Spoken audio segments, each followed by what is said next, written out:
Hi friends, welcome back to our channel. நம்ம சேனலில் subscribe பண்ணாதவங்க சப்ஸ்கிரைப் பண்ணிக்கோங்க. மறக்காமல் லைக் பண்ணி சப்போர்ட் பண்ணுங்கள். நாளைக்கான எபிசோடில் என்ன நடக்குது பார்த்தீங்கன்னா, மரகதம் ஸ்வேதா கிட்ட போயிட்டு பூவை கொடுத்து வச்சுக்கும் மருமகளே அப்படின்வாங்க. அதை கேட்ட ஹரி வந்துட்டு என்னது மருமகளேவா அப்படின்னு வந்து கேட்கும்போது, அப்போ மரகதம் வந்துட்டு என்னங்க எதுவுமே தெரியாத மாதிரி பேசிகிட்டு இருக்கீங்க, நாங்களே உங்கள் வீட்டுக்கு வந்து எல்லாமே பேசிட்டு போனோம், நீங்கள் இது வரைக்கும் எதுவுமே சொல்லவே இல்லை, அதனால தான் அப்படின்னு சொல்லிட்டு இந்த மருமகளே பிடி அப்படின்னு வந்து பூவை கொடுத்துட்ருப்பாங்க. அப்போ ரத்னமும் வந்து சாரதா கிட்ட சொல்லுவாங்க, பாரதி ஆதி தம்பிக்கு நாங்கள் புது துணி வாங்கிட்டு வந்திருக்கோம், அந்த புடவையை கட்டிக்கிட்டு பாரதிக்கு சடங்கு பண்ணால் எங்களுக்கு ரொம்ப சந்தோஷமாக இருக்கும் அப்படின்வாங்க. அதை கேட்ட உடனே சாரதா, இதில் என்ன இருக்குது, பாரதி உங்கள் வீட்டை பொண்ணு நீங்கள் தாராளமாக கொடுங்க அப்படின்வாங்க. ரத்னமும் பார்த்தீங்கன்னா பாரதி ஆதி ரெண்டு பேருக்குமே ட்ரெஸ் கொடுப்பாங்க. பாரதி அதை வாங்கிட்டு அங்கேருந்து போவாங்க.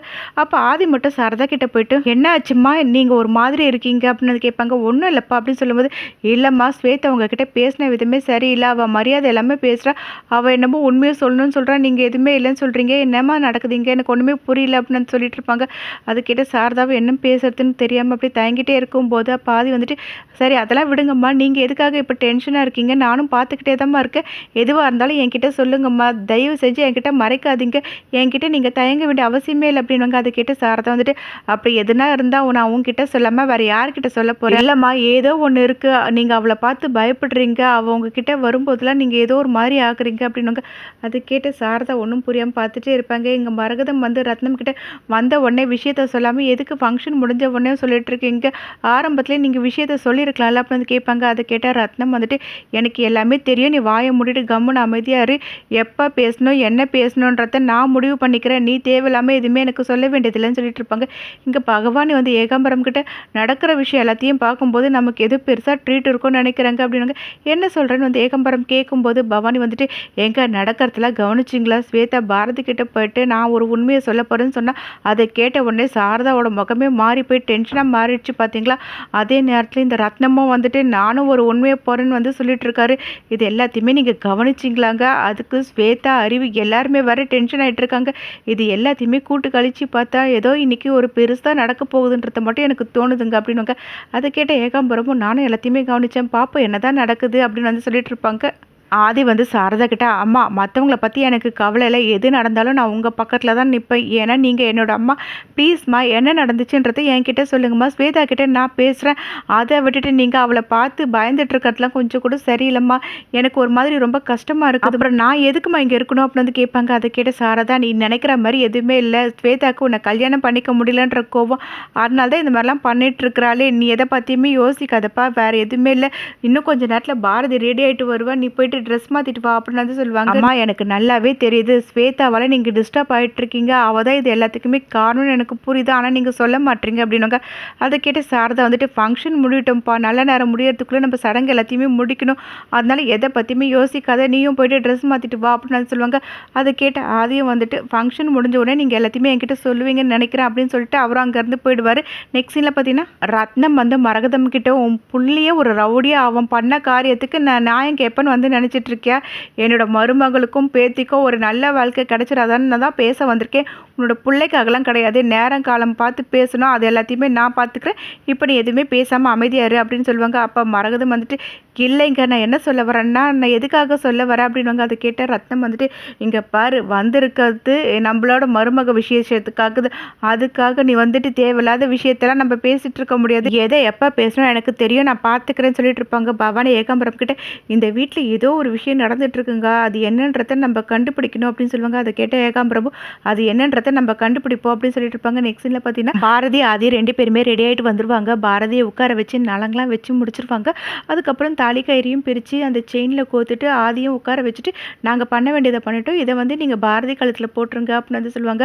பார்த்தீங்கன்னா ஆதியும் வந்து பாரதி கழுத்தில் அந்த செயினை போட்டு விட்டுருவாங்க. அதுக்கப்புறம் ரெண்டு பேருமே மாலையை மாற்றிப்பாங்க, எல்லாருக்கிட்டையும் ஆசீர்வாதம் வாங்கிட்டு இருப்பாங்க. பாரதி சாரதா கிட்ட சொல்லுவாங்க, அம்மா எங்களுக்கு நடந்த கல்யாணம் வேண்டாம், உங்களுக்கு விருப்பப்படி இல்லாமல் நடந்திருக்கலாம், ஆனால் இப்போ உங்களோட ஆசைப்படி எல்லாமே நடந்திருக்கு, எங்களை ஆசீர்வாதம் பண்ணுங்க அப்படின்வாங்க. சாரதாவும் பார்த்தீங்கன்னா பாரதி கிட்ட, நீங்கள் ரெண்டு பேருமே ரொம்ப சந்தோஷமாக 100 100 வயசு வரைக்கும் சந்தோஷமாக வாழணும் அப்படின்னு வந்து சொல்லிட்டு இருப்பாங்க.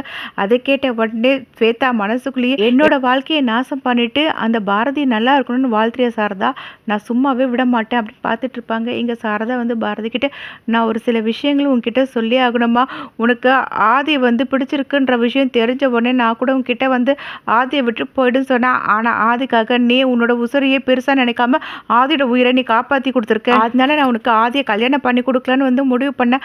ஆனால் ஒரு சில விஷயங்களால வந்து ஆதியை வந்து உனக்கு கல்யாணம் பண்ணி கொடுக்கக்கூடாதுன்னு நான் முடிவு பண்ணேன். அதெல்லாம் நினைக்கும் போது எனக்கு ரொம்ப அசிங்கமாக இருக்குது. நானும் அந்த மாதிரிலாம் பண்ணணும் வந்து என்னால் நினச்சி கூட பார்த்தா ரொம்ப அசிங்கமாக இருக்குது. ஏன்னா நான் அந்த மாதிரி நான் உங்ககிட்ட நடந்துக்கிட்டேன்.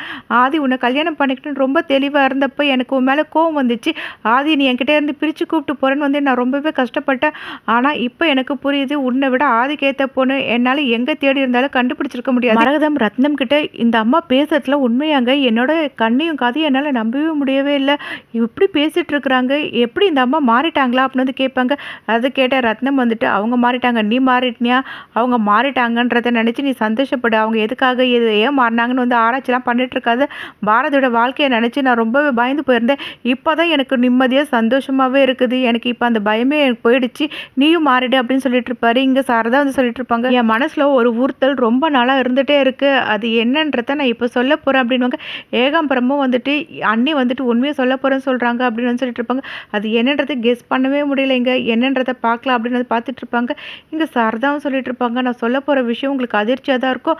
ஆனால் இதை வந்து நான் உங்கள் எல்லாருக்கிட்டையும் சொல்லி தான் ஆகணும். ஏன்னா என்னோட சூழ்நிலை அந்த மாதிரி இருந்தது.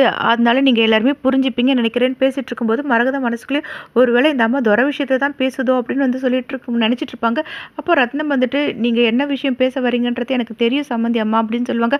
அதை கேட்ட ஸ்வேதா வந்துட்டு, என்னப்பா இந்த ஆளும் வந்து தெரியும்னு சொல்லிட்டு இருக்காங்க, ஒருவேளை கல்யாண விஷயமா இருக்குமோ, இப்போ என்னப்பா பண்ணுறது அப்படின்னு வந்து கேட்பாங்க. பாரி வந்துட்டு, நீ அமைதியாக இரு, என்ன நடக்குதுன்றதை நம்ம பார்க்கலாம் அப்படின்வாங்க. அப்போ ரத்னமும் வந்துட்டு சாரதா கிட்ட, சம்மந்தி அம்மா இந்த விஷயத்துக்கெல்லாம் போயிட்டு நீங்கள் குற்ற உணர்ச்சியோடு இருக்க வேண்டிய அவசியமே கிடையாது. எனக்கு நேற்று ராத்திரி தான் விஷயமே தெரிஞ்சுது அப்படின்வாங்க. அதை கேட்டு சாரதா, உங்களுக்கு விஷயம் தெரியுமா சம்மந்தி, தெரிஞ்சுமா நீங்கள் அமைதியாக இருக்கீங்க அப்படின்னு வந்து கேட்பாங்க. அதுக்கு ரத்னமும், என்ன பண்ண முடியும் சம்மந்தி, அவங்க ஆசைப்பட்டுட்டாங்க, எப்படி அவங்களுக்கு கல்யாணமே முடிஞ்சு போயிடுச்சு, இதுக்கு மேலே நம்மளால என்ன பண்ண முடியும் அப்படின்வாங்க. ஸ்வேதாக்கு செம டென்ஷன் ஆகிட்டு இருக்காங்க.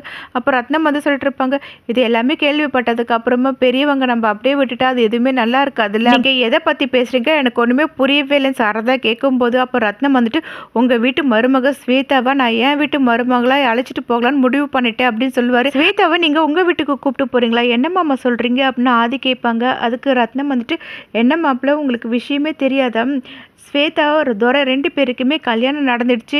அதனால நான் ஸ்வேதாவை எங்கள் வீட்டுக்கு கூப்பிட்டு போக போகிறேன். சம்மந்தி அம்மா நீங்களும் இதை பற்றி தானே என்கிட்ட சொல்ல வந்தீங்க, நீங்கள் சங்கடப்படுறத பார்க்கும்போதே எனக்கு புரிஞ்சுட்டு தான் நான் இதை வந்து உங்ககிட்ட பேசிகிட்டு இருக்கேனே அப்படின்னு சொல்லுவார். மரகதமும் ஸ்வேதா பார்த்துட்டு, உனக்கு கல்யாணம் நடந்துடுச்சுல, அப்போ நீ எங்கள் வீட்டுக்கு தானே வந்தாகணும் அப்படின்வாங்க.